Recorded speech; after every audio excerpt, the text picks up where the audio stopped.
Hello student, today we start the continue chapter of D and F block. तो बेटा हम उसके NCERT solution discuss कर रहे थे। तो NCERT सॉल्यूशन को ही डिस्कस करते हुए हमने 18 क्वेश्चंस को डिस्कस कर चुके हैं अब तक। तो आज हम 19 क्वेश्चन डिस्कस कर रहे हैं।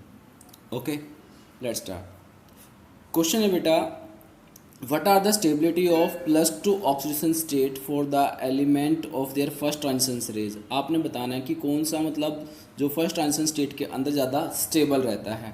तो आपको जो स्कैंडियम दे रखा है, +3 दे रखा है, टाइटेनियम भी दे रखा है, वेनेडियम, क्रोमियम, मैग्नीज, आयरन, सबकी आपको +2 ऑक्सीडेशन स्टेट दे रखा है।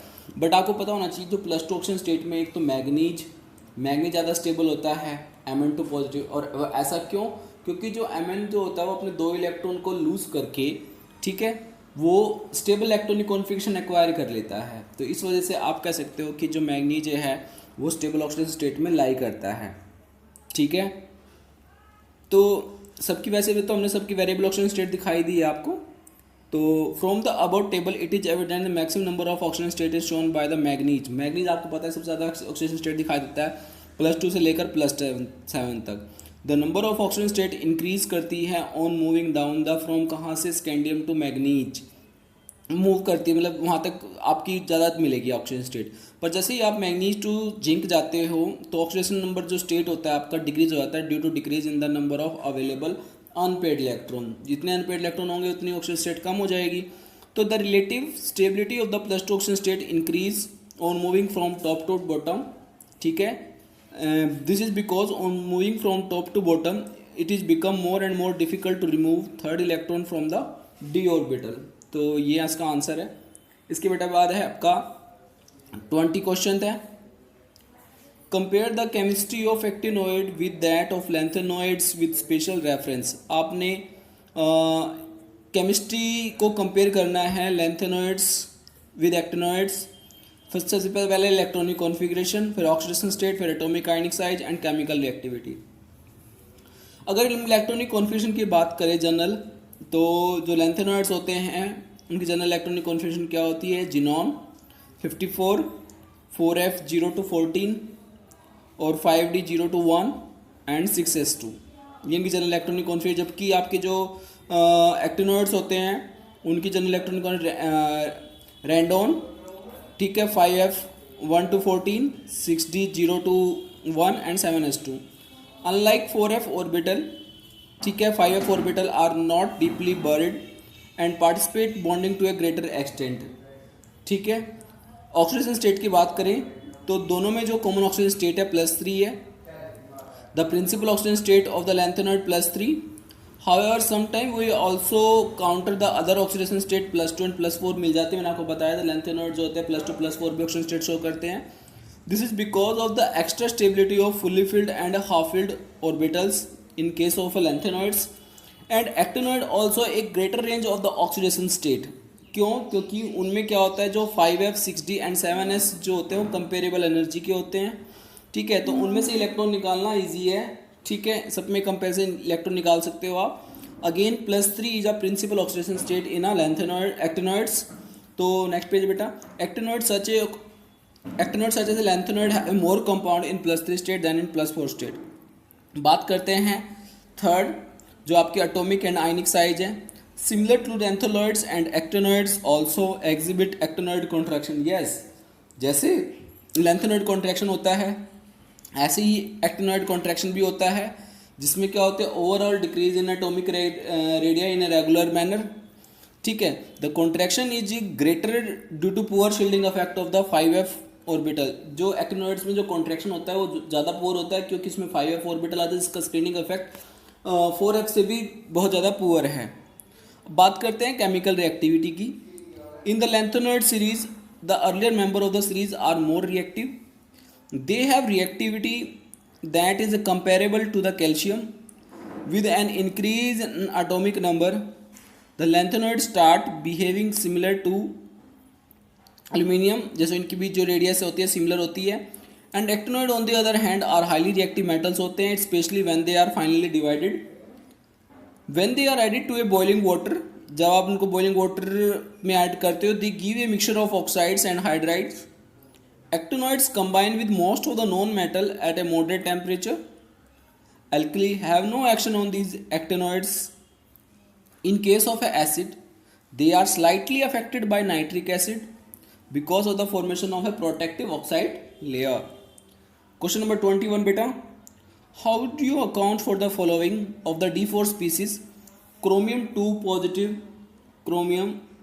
positive is a strongly reducing, जबकि manganese Mn3 positive is a strongly oxidising agent. मैंने आपको बताया था ये बात सिर्फ इलेक्ट्रॉनिक कॉन्फ़िगरेशन पे डिपेंड करती है.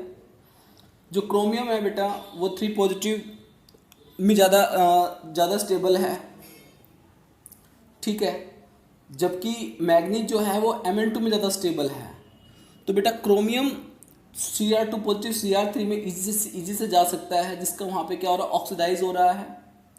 तो ये act as a self reducing agent होते हैं, सेल्फ एज रिड्यूसिंग एजेंट की तरह शो करेंगे, जो खुद तो क्या हो जाएंगे ऑक्सीडाइज और दूसरों को रिड्यूस कर देते हैं. सेम यहाँ पे Mn जो होता है Mn3 से Mn2 पॉजिटिव जो सेल्फ का रिडक्शन करेगा, खुद दूसरों को क्या करेगा, ऑक्सीडाइज करेगा.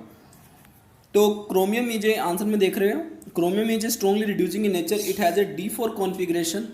While acting as a reducing agent, it gets oxidized to Cr3 positive, and this D3 configuration can be written as a T2G3 configuration, which is a more stable configuration. In the same case, in Mn3, D4 it acts as an oxidizing agent and get reduced to Mn2 positive, and which is an exactly half-filled electronic configuration, and this is the more stable. Next question है बेटा, cobalt जो होता है इसी 21 का second part है. Cobalt 2 is stable in aqua solution, but in the presence of complexing agent it is easily oxidise. How? Because cobalt 2 is stable in aqua solution, however in the presence of strong field ligand के case में complexing reagent it get oxidise to cobalt 3.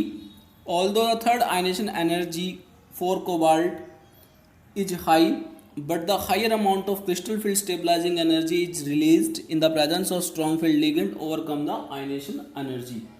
Okay, इसका third part है बेटा इसी 21 का.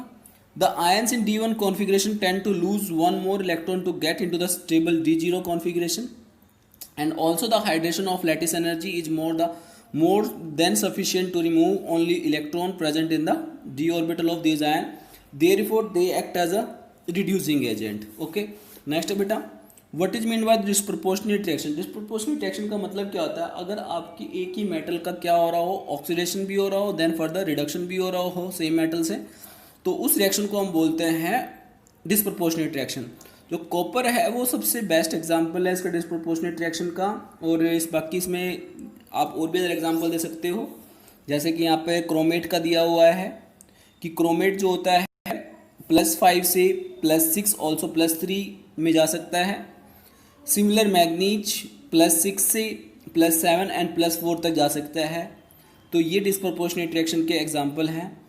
तो it is found that some time a relatively less stable oxidation state undergo an oxidation and reduction in which simultaneous, जो आपकी less stable oxygen state होगी वो अंडरगो साइमल्टेनियसली जो मोर स्टेबल ऑक्सीजन स्टेट है उसमें जा सकती है. ठीक है. इसके बाद क्वेश्चन नंबर 23 है बेटा, which metal in the first series of transition metal exhibit +1 oxygen state most frequently and why. बात करें तो कॉपर ऐसा है कि जो फर्स्ट +1 में ज़्यादा जाएगा, क्योंकि 3d10 4s1 होता है, तो एक इलेक्ट्रॉन लूज करके वो 310 बना सकता है. इन the first transition series copper exhibit A +1 oxygen state very frequently. It is because copper 1 has electronic configuration and the completely filled makes it a highly stable. Question number 24 है बेटा, calculate the number of unpaired electron in the following gaseous ion Mn3 positive, Cr3 positive, vanadium 3 positive and titanium 3 positive, and which one of these is the most stable in an aqueous solution. आप सबके अंदर unpaid number of unpaired निकाल लो, जैसे कि manganese के अंदर 4 है, chromium के अंदर 3 है, वेनेडियम के अंदर 2 है, टाइटेनियम के अंदर जो है 1 है. तो सबसे ज़्यादा जो मोस्ट स्टेबल स्टेट है Cr3 है, जो T2G कॉन्फ़िगरेशन में लाई करती है, जो मैंने आपको बताया भी हुआ. क्वेश्चन नंबर 25 है, give example and suggest reason for the following feature of the transition metal chemistry. सबसे पहला है बेटा, जो lowest oxides of the transition metals होते हैं वो बेसिक नेचर के होते हैं, जबकि हाईएस्ट जो होते हैं वो amphoteric as well as acidic nature के मिलते हैं. Transition metal exhibit highest oxidation state in oxides and fluorides में एग्जिस्ट करते हैं। द हाईएस्ट मतलब आपने इसमें एक्सप्लेन करना है। The highest oxygen state is exhibit in oxygen ion of metal. सबसे पहले बात करें लोअर ऑक्साइड्स, जो लोअर ऑक्साइड्स और ट्रांजिशन मेटल्स हैं। The metal has a low oxidation state. This means that some of the valence electron of the metal atom are not involve in a bonding. As a result it can donate electron and behave as a base का काम कर सकते हैं, क्योंकि सारे electron वो loose नहीं कर पाते। On the other hand, in case of a higher oxygen state of transition metal, the metal atom has a highest high oxygen state होती है, तो इनका जो वैलेंस इलेक्ट्रॉन होता है are involve in a bonding and so they are unavailable. तो it can easily accept the electron and behave as acid। जैसे कि Mn2 positive is Mn2 positive जो है आपका बेसिक नेचर है, जबकि Mn7 जो है वो आपका एसिडिक ऑक्साइड्स हैं। नेक्स्ट है oxygen and fluorides act as a strong oxidising agents होते हैं, बिल्कुल, because of their high electronegativity and small size and hence they bring out the highest oxidation state from the transition metal. In other words, a transition metal exhibit higher oxidation state in oxides and fluorides. For example, in OSF6 and V2O5 the oxidation state osmium and vanadium are +6 and +5 respectively. Third part बेटा कि oxygen is a strong oxidizing agent due to their high electronegativity and small size। तो oxygen ion जो होता है इसका वो MnO4 negative and Cr2O7 2 negative, ये mainly exist करते हैं। ओके, इसके बाद है 26, indicate the step in the preparation of potassium dichromate from chromite ore और potassium permanganate from pyrolusite ore. तो आप क्रोमाइट ओर से अगर आप प्रिपरेशन लिखोगे इसकी तो FeCr2O4 plus NaOH plus O2 give rise to dichromate Na2CrO4 plus Fe2O3 plus water। Further जो आपका सोडियम क्रोमेट है convert into sodium dichromate Na2Cr27 with the help of concentrated H2SO4 and further it will be converted into dichromate, potassium dichromate with the help of KCl। Now next,